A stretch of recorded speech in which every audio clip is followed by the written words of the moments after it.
Hello बच्चों, welcome back to the R K science classes. मैं हूं Rohit Mehta and you are watching the YouTube channel of R K science classes. दोस्तों, हम बात कर रहे हैं 12th बायो के बारे में और इसमें हमारा चल रहा है चैप्टर नंबर 3 मानव जनन तंत्र। और आज बहुत दिनों के बाद, लगभग 10-12 दिनों के बाद मैं ये वीडियो लेकर आपके सामने आया हूँ। अब आप कहोगे सर कहाँ थे? बेटा कहीं नहीं, मैं अपनी थोड़ी पढ़ाई में बिजी था कि मुझे अपनी भी पढ़ाई करनी पड़ती है। तो आज 10-12 दिन के बाद ये वीडियो शूट कर रहा हूँ और मैं इस चैप्टर को आगे बढ़ा रहा हूँ, जिसमें हमारी अब जो अगली हेडिंग चलने वाली है। हमने इससे पहले वाले लेक्चर्स में बात की थी आर्तव चक्र या रज चक्र और मध्य चक्र की। यानी कि जो अंडाशय चक्र होते हैं वो दो प्रकार के होते हैं। कौन कौन से? एक तो होता है हमारे पास आर्तव चक्र या जिसे रज चक्र कहते हैं, और दूसरा होता है मध्य चक्र जो कि नॉन प्राइमेट्स मादाओं में पाया जाता है। इसके बाद की हमारी हेडिंग है प्रजनन की कार्य की, यानी कि फिजियोलॉजी ऑफ रिप्रोडक्शन।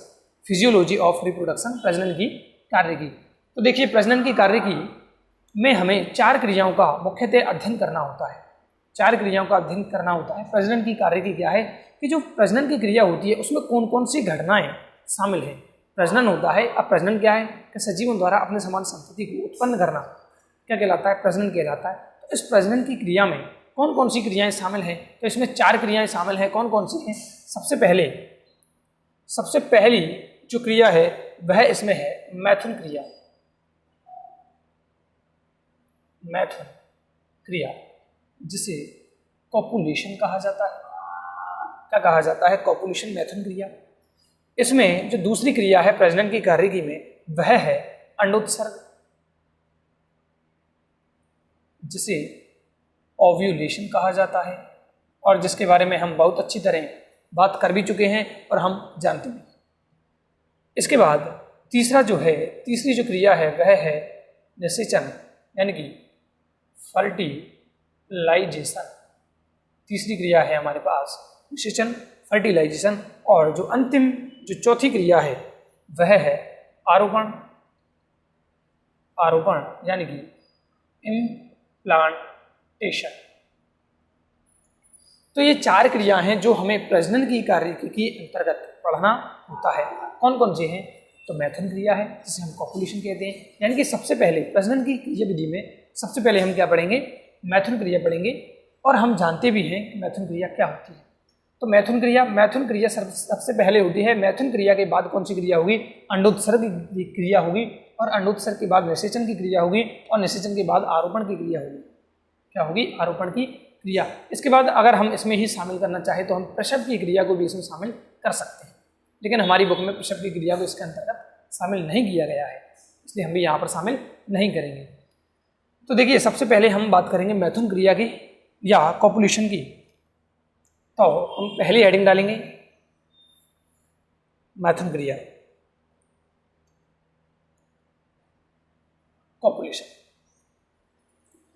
जनन काल के दौरान नर एवं मादा समीप आते हैं। इसमें क्या लिखेंगे हम? नर और जो मादा होती हैं वो जनन काल के दौरान समीप आते हैं और दोनों में कुछ ग्रंथियां उपस्थित होती हैं। जिनके द्वारा विशिष्ट केमिकल्स, विशिष्ट पदार्थों का, विशिष्ट रसायनों का क्या किया जाता है? स्त्रवण किया जाता है, जिनके प्रभाव के कारण ये एक दूसरे के समीप आते हैं और मैथुन क्रिया करते हैं।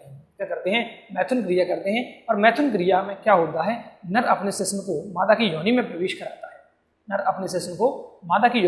कराता है और क्या करता है? वीर्य सेचन की क्रिया को संपन्न करता है।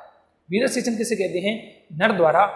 नर द्वारा शुक्राणु या वीर्य का मादा की योनि में उत्सर्जन। नर द्वारा वीर्य का या शुक्राणु का मादा की योनि में उत्सर्जन को हम कहते हैं वीर्य सेचन, इंसेमिनेशन। तो ये क्रिया कब होगी? जब मैथुन की क्रिया संपन्न होगी। तो हम इसमें लिख सकते हैं कि मैथुन क्रिया क्या है कि जनन काल में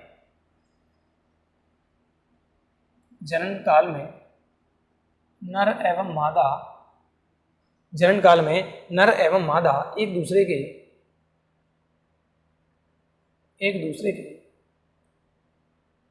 समीप आते हैं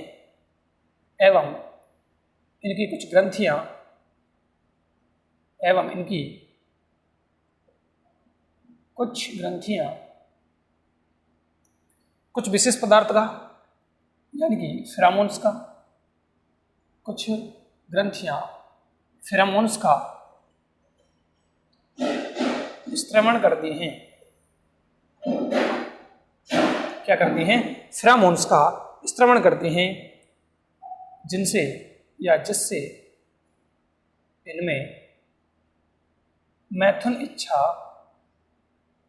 जागृत होती है, जिससे इनमें मैथुन इच्छा जागृत होती है।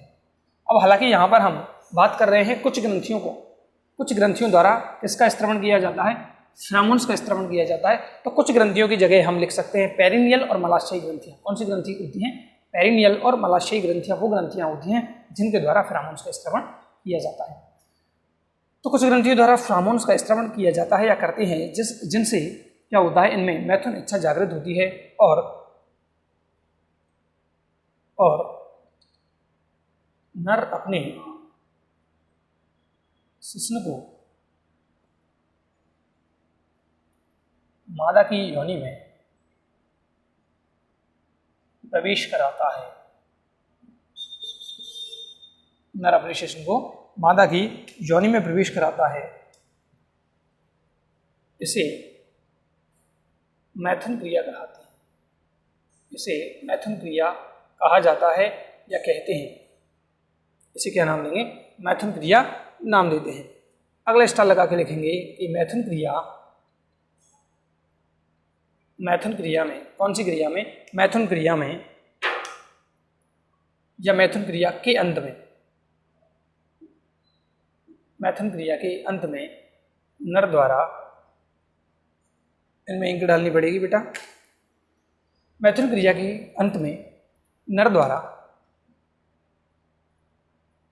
वीर्य को, मैथुन क्रिया के अंत में नर द्वारा वीर्य को मादा की योनि में उत्सर्जित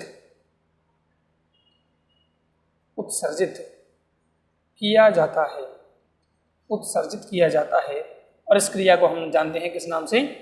कि मैथुन क्रिया के अंत में नर द्वारा मादा को, वीर्य को मादा की योनि में उत्सर्जित किया जाता है, जिसे वीर्य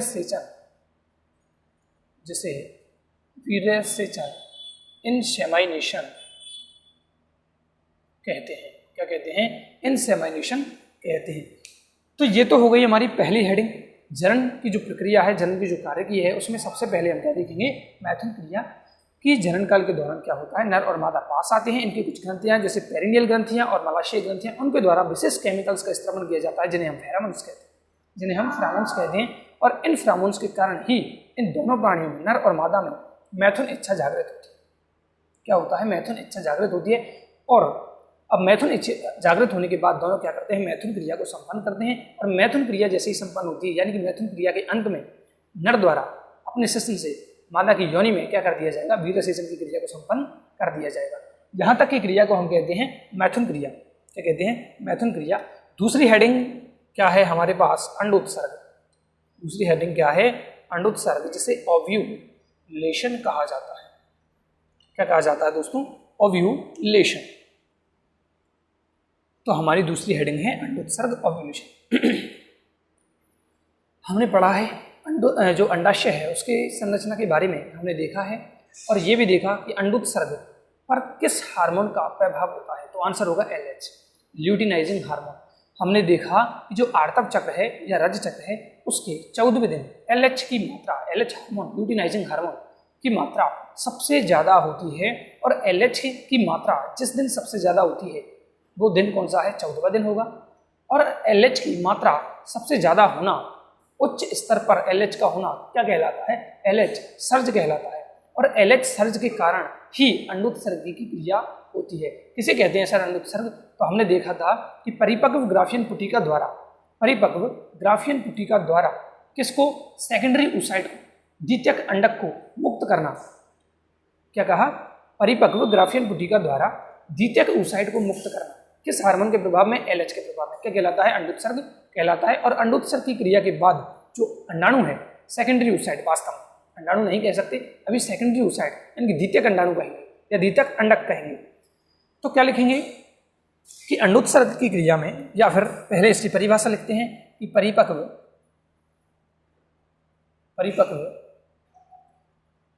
ग्राफियन पुटिका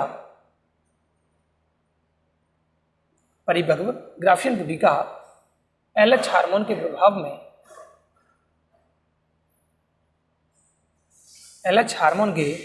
प्रभाव में फटकर द्वितीयक oocyte सेकेंडरी oocyte को मुक्त कर देती है। परिपक्व जो ग्राफियन पुटिका है 14वें दिन, आर्तक चक्र के 14वें दिन LH हार्मोन के प्रभाव में फटकर द्वितीयक oocyte को मुक्त कर देती है, जिसे अंडोत्सर्ग कहते हैं, ओव्यूलेशन कहते हैं। परिभाषा में कोई दिक्कत नहीं होगी। अब ये जो सेकेंडरी oocyte है वो मुक्त हुआ है, वो कहाँ जाएगा?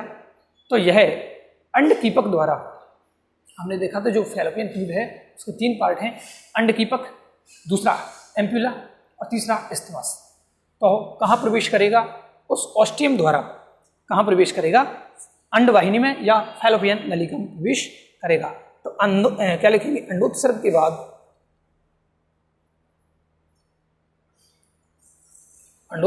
बाद द्वितीयक oocyte, अंडोत्सर्ग की क्रिया कहाँ होती है? अंडाशय में। तो अंडोत्सर्ग के बाद द्वितीयक oocyte अंडाशय से निकलकर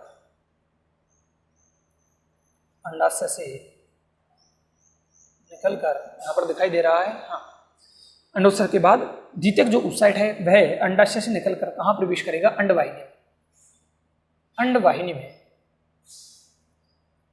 अंडवाहिनी में प्रवेश करता है। कहाँ पर प्रवेश करता है? तो अंडवाहिनी में प्रवेश करता है। हालांकि हमें पता है कि अंडवाहिनी में एक छिद्र होता है जिसे हम ऑस्टियम कहते हैं। ऑस्टियम द्वारा कहाँ प्रवेश कर जाएगा? अंडवाहिनी में प्रवेश करता है। यहाँ तक की बात आई होप आपको समझ में आ रही होगी। इसका जल्दी से स्क्रीनशॉट लें, फिर हम चलते हैं हमारी तीसरी हेडिंग में। चलिए हटा दिया जाए इसको। चलिए अब क्या लिखना है हमें? हमारी तीसरी हेडिंग क्या है? निषेचन। हमारी तीसरी हेडिंग क्या है? हमारी तीसरी हेडिंग है निषेचन। अब आपको पता है निषेचन क्या होता है कि शुक्राणु और अंडाणु का मिलना या दोनों का संलेट होना, फ्यूज्ड होना क्या कहलाता है? निषेचन कहलाता है। लेकिन निषेचन की घटना को भी 4-5 भागों में हम बांटकर पढ़ने वाले हैं। तो हेडिंग डालेंगे सबसे पहले तो हम निषेचन।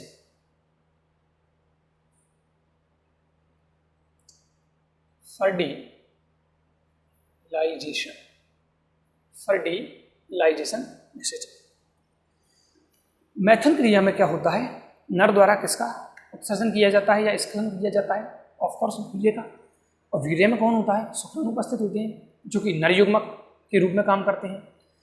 और जबकि मादा में 14वें दिन, आर्तव चक्र के 14वें दिन किसका उत्सर्जन किया जाता है? सेकेंडरी oocyte, या हम उसको कह सकते हैं अंडाणु।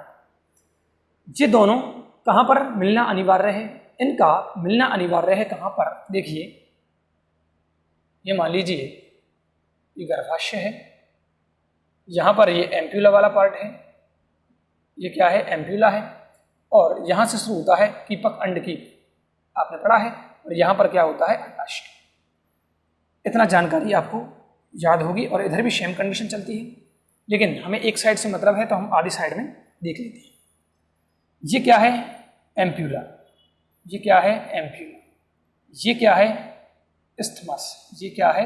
इस्थमस। और ये क्या होता है? कीपक, अंडकीप, जिसकी जरूरत हमें अभी नहीं है। और ये क्या है? ओवेरी यानी कि अंडाशय।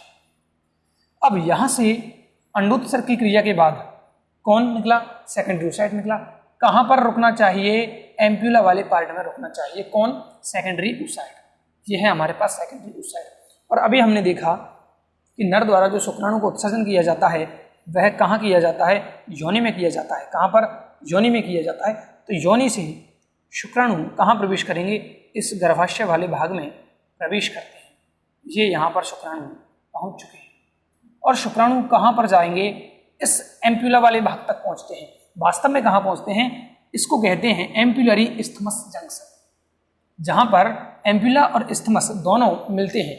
जहाँ पर एम्पुला और इस्थमस दोनों मिलते हैं, ठीक है, उस स्थान को कहते हैं एम्पुलरी इस्थमस जंक्शन।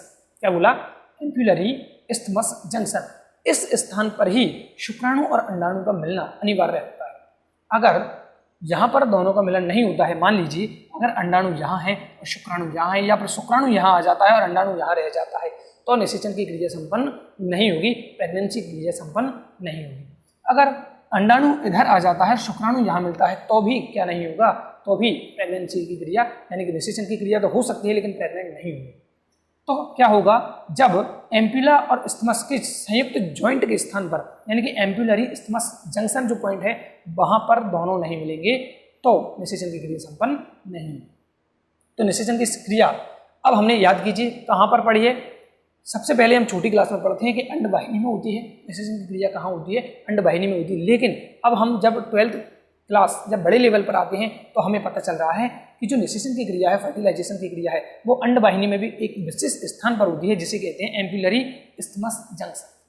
यानी कि तुम्बिका और इस्थमस, तुम्बिका और इस्थमस का जहाँ पर जंक्शन पॉइंट होता है, जुड़ने का स्थान होता है, उसके वहाँ पर क्या होता है? निषेचन की क्रिया संपन्न होती है। तो इसके बारे में हम लिखेंगे। क्या लिखना है? मैथुन क्रिया के दौरान, मैथुन क्रिया के दौरान नर द्वारा स्खलित या उत्सर्जित, मैथुन क्रिया के दौरान नर द्वारा स्खलित या उत्सर्जित वीर्य में शुक्राणु उपस्थित होते हैं, शुक्राणु उपस्थित होते हैं जो योनि से होते हुए, क्योंकि कहाँ पर हुआ था इनका स्खलन? योनि में, वेजाइना में, तो जो योनि से होते हुए गर्भाशय में प्रवेश करते हैं, गर्भाशय में प्रवेश करते हैं। किसके द्वारा प्रवेश करते हैं? तो यहाँ पर देखिए दो चलने की गति हो रही है, दो प्रकार की। कौन कौन सी? एक तो शुक्राणु के पास खुद की क्या है? पूंछ है। हमने देखा था शुक्राणु की संरचना में इसके 4 पार्ट हैं, कई लोग 3 भी बताएंगे, ग्रीवा को नहीं बताया जाता। तो यहाँ पर एक तो शुक्राणु के पास पूंछ होती है, दूसरा गर्भाशय में तरंगित गति होती है, गर्भाशय में भी थोड़ी सी तरंगित गति होती है जिसके कारण शुक्राणु गमन करते हैं। तो गर्भाशय में प्रवेश करते हैं एवं ये अंडवाहिनी की ओर गमन करते हैं। कहाँ जा रहे हैं? अब अंडवाहिनी की ओर जा रहे हैं। कैसे? तैरते हुए, लिख सकते हैं कोष्टक में, तैरते हुए।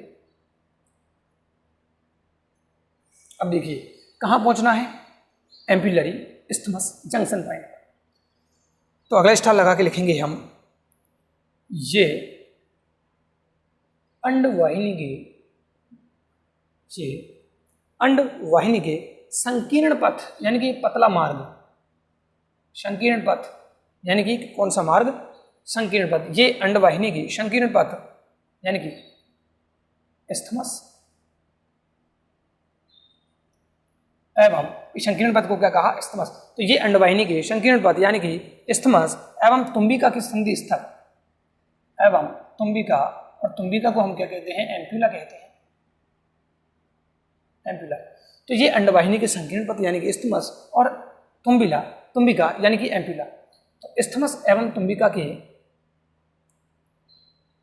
जुड़ने के स्थान पर, जुड़ने के स्थान पर या कह सकते हैं संधि स्थल पर पहुंचकर या पहुंचते हैं। क्या करते हैं? पहुंचते हैं।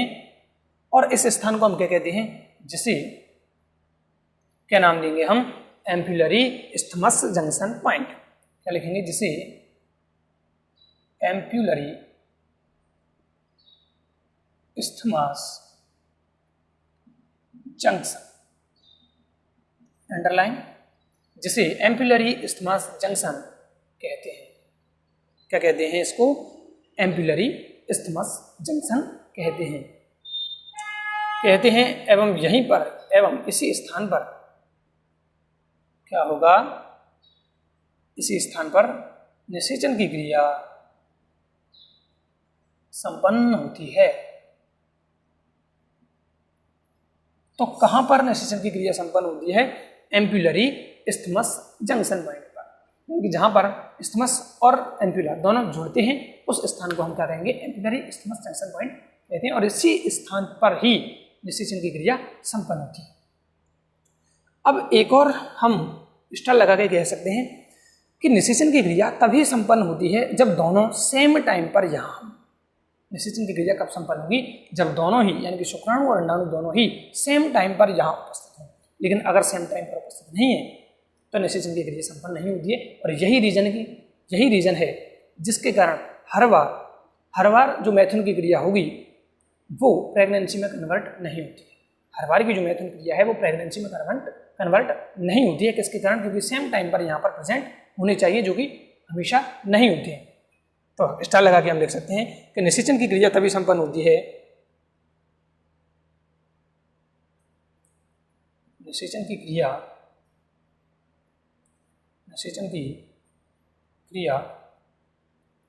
तभी संपन्न होती है कब? जब शुक्राणु एवं अंडाणु दोनों, निषेचन की क्रिया केवल तभी संपन्न होती है जब शुक्राणु और अंडाणु दोनों एक ही समय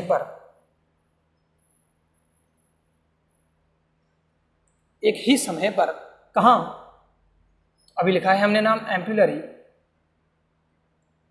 एम्पुलरी इस्थमस जंक्शन। जब शुक्राणु एवं अंडाणु दोनों एक ही समय पर एम्पुलरी इस्थमस जंक्शन पर पहुंचते हैं तो निषेचन की क्रिया केवल तभी होगी जब अंडाणु और शुक्राणु दोनों सेम टाइम पर यहां पर पहुंचे, अन्यथा निषेचन की क्रिया संपन्न नहीं होगी। यही कारण है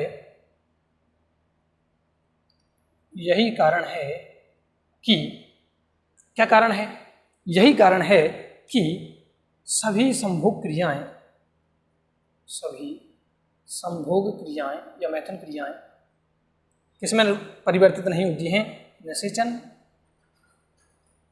एवं सगर्भता यानी कि प्रेगनेंसी। यही कारण है कि जो सभी संभोग क्रियाएं जो की जाएंगी वो निषेचन में और सगर्भता यानी कि प्रेगनेंसी में नहीं बदल पाती है। क्यों नहीं बदल पाती? क्योंकि सेम टाइम पर जरूरी नहीं है कि हर बार अंडाणु और शुक्राणु पहुंच रहे हो एम्पुलरी इस्थमस जंक्शन। तो एक लाइन और लिखना है हमें। अभी पहले आप इसका स्क्रीनशॉट लें, फिर हम इसको साफ करते हैं। चलिए, हो गया। चलिए, तो तीसरी क्रिया भी हमारी अभी पूरी नहीं होगी, ध्यान से सुनिएगा बात को। तीसरी क्रिया जो है निषेचन, वो दिखने में छोटी मोटी क्रिया है, लेकिन यह वास्तव में बहुत एक लंबी प्रक्रिया है। तो देखिए अब इसमें कौन कौन सी घटनाएं शामिल की जाती हैं। तो निषेचन की क्रिया में निषेचन की क्रिया है, निषेचन की क्रिया 5 चरणों में संपन्न होती है। कितने? 5। निषेचन की क्रिया 5 चरणों में संपन्न होती है। अलग अलग बुक्स में आपको अलग अलग मिल सकता है देखने को, पढ़ने को, पर कंफ्यूज नहीं होना है। अगर आप जैसे किसी के जो बुक है उनमें 3 प्रकार बताए जाएंगे, लेकिन उनको वास्तव में अगर पढ़ा जाएगा, देखा जाएगा, तो वहाँ पर भी हमें 5 क्रियाएं नजर आएंगी। कौन कौन सी हैं वो इनको देखने के बाद आपको समझ में आ जाएंगे।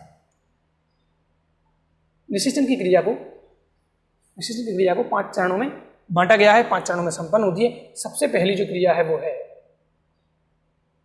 शुक्राणुओं का अंडाणु की ओर परिचलन, या मैं कह सकता हूं इसको गमन। कि सबसे पहले क्या होगा, मैथुन की क्रिया में नर द्वारा शुक्राणुओं को उत्सर्जित या स्खलित किया जाएगा। ये शुक्राणु क्या करेंगे, अंडाणु की ओर आकर्षित होते हैं, अंडाणु तक डायरेक्ट नहीं पहुंचते हैं, आकर्षित होते हैं। दूसरा, यहां पर इस क्रिया के बीच में एक और चरण आ जाता है, क्या है, योग्यतार्जन, कैपेसिटेशन। इस पर एक बार क्वेश्चन पूछा जा चुका है 12th में। योग्यतार्जन कैपेसिटेशन, यानी कि शुक्राणु अंडाणु को भेदने के लिए थोड़े से टाइम मादा के जनन मार्ग में रुकता है। अंडाणु को भेदने से पहले शुक्राणु मादा के जनन मार्ग में कुछ देर के लिए रुकता है और अपने जो ऐसे स्थल हैं जिन स्थलों के द्वारा अंडाणु की सतह पर चिपकता है उन स्थलों को अनावृत करता है, यानी कि ओपन करता है। कौन? शुक्राणु। किसके लिए? अंडाणु को भेदने के लिए, क्योंकि अंडाणु को भेदने के लिए इसको योग्यता को प्राप्त करना पड़ेगा। जैसे तुम्हें 12th पास करनी है तो उसके लिए तुम्हें योग्यता क्या होनी चाहिए? एक तो 11th पास होनी चाहिए और दूसरी 12th की तैयारी होनी चाहिए। उसी प्रकार से शुक्राणु अंडाणु को भेदने से पहले अपने लिए योग्यता अर्जित करता है, उस क्रिया को कहते हैं योग्यतार्जन। तो पहली क्रिया तो क्या होगा? शुक्राणु का अंडाणु की तरफ परिचलन या आकर्षण या गमन, और दूसरा है योग्यतार्जन। तीसरा क्या होगा? एक्रोसोम क्रिया। तीसरा क्या होगी? एक्रोसोम क्रिया होगी एवं भेदन की क्रिया होगी। तो एक्रोसोम क्रिया एवं भेदन, यानी कि इस क्रिया में, इस चरण में शुक्राणु द्वारा अंडाणु को भेदा जाएगा। एक्रोसोम क्रिया क्या है? एक्रोसोम कहाँ होता है? आपको पता है, शुक्राणु के हेड में टॉप पर जो पार्ट होता है उसे हम कहते हैं एक्रोसोम। यानी कि एक्रोसोम क्रिया का मतलब है यहाँ पर एक्रोसोम में जो एंजाइम्स हैं वो एक्टिवेट हो जाएंगे। एक्रोसोम में जो एंजाइम्स हैं वो एक्टिवेट हो जाएंगे और ये अब क्या करेंगे? अंडाणु के ऊपर जो आवरण उपस्थित है, कौन कौन से? एक तो कोरोना रेडिएटा है और दूसरा कौन सा? जोना पेलिसिडा है। तो इन दोनों को भेदने के लिए एक्रोसोम क्रिया का होना जरूरी है। और क्या हो जाएगा एंड में? जब जो एंजाइम है एक्रोसोम के वो रेडी हो जाएंगे, एक्टिव हो जाएंगे, तो अंडाणु को क्या कर दिया जाएगा? भेद दिया जाएगा। तो तीसरा चरण क्या हो जाएगा? एक्रोसोम क्रिया एवं भेदन। उसके बाद जैसे ही भेदन की क्रिया संपन्न होती है, जैसे ही भेदन की क्रिया संपन्न होती है, तो अब भेदन कब होगा? जब शुक्राणु एंट्री कर रहा होगा। तो जैसे ही एक शुक्राणु अंडाणु में प्रवेश करता है तो अंडाणु में एक क्रियाएं शुरू हो जाती हैं, जिनको कहते हैं बलकुटी अभिक्रिया। बलकुटी क्रियाएं या अभिक्रियाएं। तो हम लिखेंगे चौथा बलकुटी अभिक्रियाएं। बलकुटी अभिक्रियाएं, या कह सकते हैं इसको अंडाणुओं का सक्रियण। क्या कह सकते हैं? अंडाणुओं का सक्रियण, यानी कि अंडाणु सक्रिय हो जाते हैं। और अंडाणु का सक्रियण से क्या मतलब है सर? अंडाणु जाग जाता है क्या? नहीं।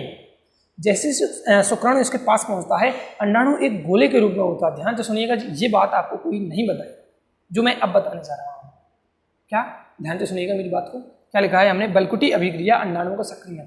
जैसे एक शुक्राणु अंडाणु को भेदता है, यानी प्रवेश करता है, तो इसका जो जीव द्रव्य है, किसका जीव द्रव्य सर? अंडाणु का। ये शुक्राणु की तरफ आकर्षित होता है। ध्यान से सुनिएगा बात को, आराम से समझा रहा हूं। शुक्राणु जैसे ही आता है तो अंडाणु का जो जीव द्रव्य है वो शुक्राणु के आकर्षण के कारण मूवमेंट करने लगता है, यानी कि इसमें गति होना प्रारंभ हो जाती है अंडाणु के जीव द्रव्य में। और इसका जो जीव द्रव्य है वो अंडाणु की तरफ, इस गोले में यानी कि फुटबॉल में ही क्या करना शुरू हो जाएगा? शुक्राणु की तरफ आकर्षित होना शुरू हो जाएगा और उसका जीव द्रव्य थोड़ा सा ऊपर की ओर उठता है। उसे हम निषेचन संकुल कहते हैं। हमारी बुक ये बात नहीं बताएगी, बहुत सारे टीचर्स आपको ये बात नहीं बताएंगे, लेकिन मैंने थोड़ा बड़े लेवल की बुक्स पढ़ी हैं, बड़े लेवल की तैयारी भी की है मैंने, तो मैं बता रहा हूँ आपको क्या कि जो बलकुटी अभिक्रिया है, पहली बात बलकुटी अभिक्रिया क्यों होती है उसका रीजन तो क्या है कि एक शुक्राणु जब प्रवेश कर जाता है तो बलकुटी अभिक्रिया होती है। क्यों होती है? उसके पीछे रीजन है कि और अधिक शुक्राणु इस अंडाणु में प्रवेश ना कर सकें, इसलिए इसको क्या नाम देंगे? बलकुटी अभिक्रिया। क्योंकि बलकुट वाले भाग में होती है, बलकुट वाले भाग में होती है। किसके बलकुट में? अंडाणु के बलकुट में। इसको कह दिया बलकुटी अभिक्रिया। क्यों होती है? अन्य शुक्राणुओं के प्रवेश को रोकने के लिए, क्योंकि केवल एक ही शुक्राणु इसके साथ क्या करना चाहिए? भेदन करना चाहिए, संयोग करना चाहिए।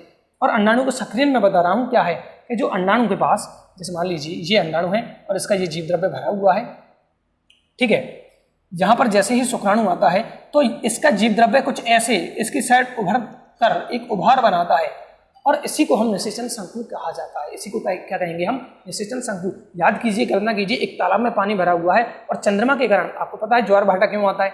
चंद्रमा के कारण आता है। चंद्रमा अपनी आकर्षण शक्ति का प्रयोग कर रहा है तो ज्वार भाटा आता है। तो इसी प्रकार हम कह सकते हैं ये चंद्रमा की तरह इस पानी को, इस जीव द्रव्य को ऊपर की ओर खींचता है, जिससे एक संरचना बनती है जिसे हम कहते हैं निषेचन संकुल। क्या कहते हैं? निषेचन संकुल। हालांकि अभी नहीं, डिटेल में बात करेंगे इसके बारे में, तब मैं इसको लिखाऊंगा विषय। तो बलकुटी अभिक्रिया होगी और अंडाणु को सक्रियण इसको कह सकते हैं। और बाद में क्या होगा? प्राक केंद्रकों का संलयन। प्राक केंद्रकों का संलयन, तो ये 5 चरण है सर। 5वां क्या है? प्राक केंद्रक को कैसे लें बेटा? दोनों शुक्राणु और अंडाणु के पास केंद्रक अधूरे अधूरे से हैं। क्या है? अधूरे अधूरे से केंद्रक हैं और दोनों का क्या हो जाएगा? अब प्राक केंद्रक क्यों कहा? आगे की कहानी आगे समझाएंगे, कोई दिक्कत नहीं है। प्राक केंद्रकों का बाद में क्या हो जाएगा? दोनों केंद्रक संलेत हो जाएंगे। शुक्राणु क्या देता है पहले भी बात कर चुके हैं। अंडाणु की तरफ से क्या आता है और किस प्रकार से एक युग्मनज का निर्माण होता है, इसके बारे में अब हम अगले वीडियो में अगले लेक्चर में बात करेंगे और इन सभी हेडिंग्स को डिटेल में हमें देखना है। ठीक है, तो आज बहुत दिनों बाद वीडियो बनाया है। अब आपकी जिम्मेदारी है इसे कैसे आप अन्य स्टूडेंट्स तक भेजोगे, ये आपका काम है। तब तक के लिए पढ़ाई करते रहें। जय हिंद, जय भारत, जय श्री राम।